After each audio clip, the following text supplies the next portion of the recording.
it's time to learn our last decimal operation, which is division. So make sure again you have your rules of decimals notes out and you're ready to fill in this last box for division. Okay, so the first step when it comes to dividing decimals, well, the first rule of thumb I should say, this is called the divisor and this is called the dividend.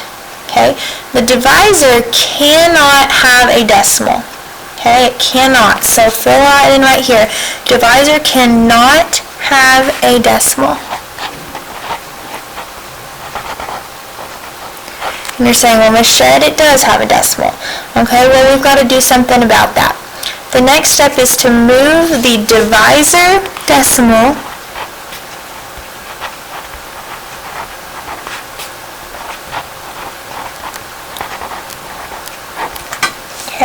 move the divisor decimal so it is a whole number.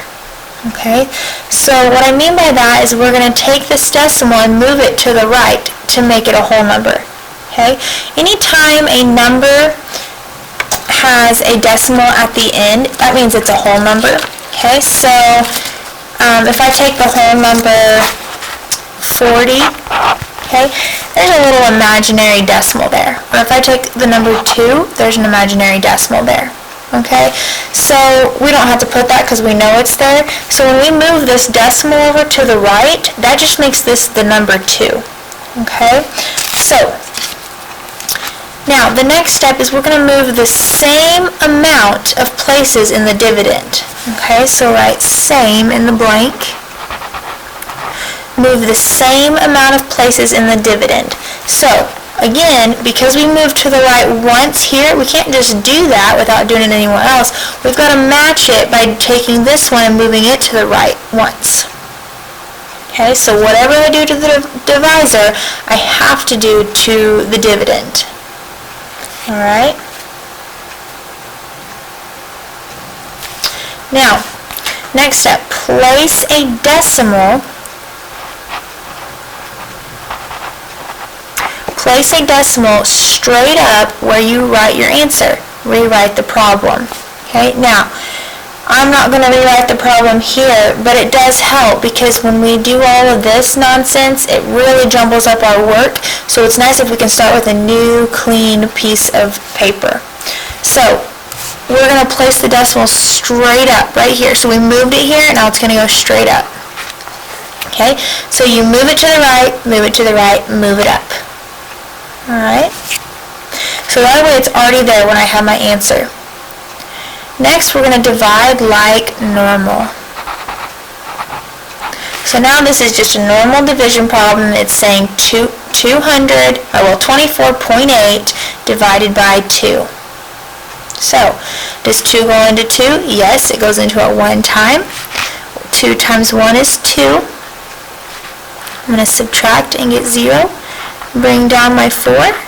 2 goes into 4 how many times? 2 times. 2 times 2 is 4. We subtract and get 0 again. Bring down our 8. 2 goes into 8 4 times. 2 times 4 is 8. Okay, so we're done. So that means our answer is 12.4. Okay. Alright, so let's try it again over here. Remember, the first step is that this divisor here cannot have a decimal. So we're going to move the decimal to the right to make this a whole number 6. Right? Well, because I did that here, I have to do it to the dividend the same amount. So I just moved it once to the right. Now I have to move this one once to the right.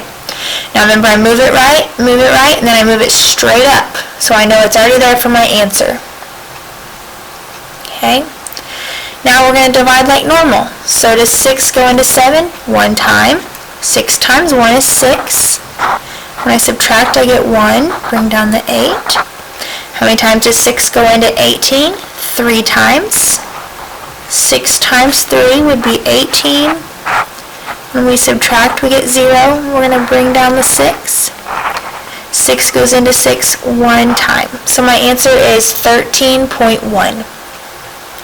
Alright guys, so you know the drill. Next you're going to go over here to your practice page and I want you to work out all 4 of these problems. Okay?